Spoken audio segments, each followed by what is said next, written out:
बारह महीनवा में सावन ह पावन, 12 महीनवा में सावन ह पावन। सावन में बाबा लोभा गइले हो सब छोड़ के महीनवा। सावन में भूला लोभा गइले हो सब छोड़ के महीनवा। 12 महीनवा में सावन ह पावन, 12 महीनवा में सावन ह पावन। सावन में बाबा लोभा गइले हो सब छोड़ के महीनवा। सावन में बाबा लोभा गइले हो सब छोड़ के महीनवा। सब छोड़ के महीनवा, सब छोड़ के महीनवा। सावन में भोला लोभा गइले हो सब छोड़ के महीनवा। सावन में बाबा लोभा गइले हो सब छोड़ के महीनवा। बाबा का भावे नहीं सुखवा शनिचर, बाबा के भावे नहीं सुखवा शनिचर। सोमवार के दिन पर लोभा गइले हो सावन के महीनवा। सोमवार के दिन पर लोभा गइले हो सावन के महीनवा। बाबा का भावे नहीं पूरी मिठाई, बाबा के भावे नहीं पूरी मिठाई। पूरी मिठाई हो पूरी मिठाई, भंगिया धतुर पर लोभा गइले हो सावन के महीनवा। भंगिया धतुर पर लोभा गइले हो सावन के महीनवा। सावन में बाबा लोभा गइले हो सावन के महीनवा। सावन में बाबा लोभा गइले हो सोमवार के दिनवा।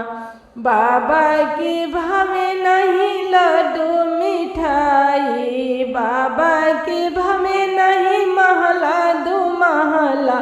बाबा के भावे नहीं महला दो महला।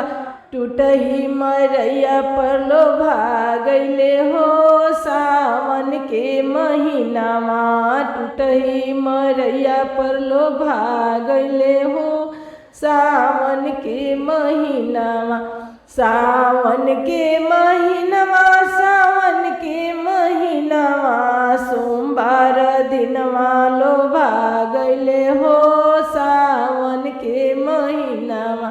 बाबा के भावे नहीं हथिया से घुरवा, हथिया से घुरवा हो हथिया से घुरवा। बादशाह बैल पर लोभा गइले हो सावन के महीनवा। बादशाह बैल पर लोभा गइले हो सावन के महीनवा। सावन के दिन महीनवा। 12 महीनवा में सावन महीनवा। 12 महीनवा में पावन ह सावन। सावन में बाबा लोभा गइले हो सोमवार के दिनवा। सावन में बाबा लोभा गइले हो सोमवार के दिनवा।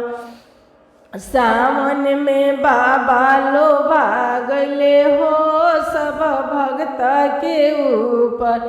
सावन में दया बरसावे लगले हो सब भक्तन के ऊपर। सावन में दया बरसावे लगले हो सब शिष्या के ऊपर। सावन में बाबा लोभा गइले हो सोमवार के दिनवा। सावन में बाबा लोभा गइले हो सावन के दिनवा। सावन में 12 महीनवा में सावन ह पावन हो सावन के महीनवा। सावन में भोला लोभा गइले महीनवा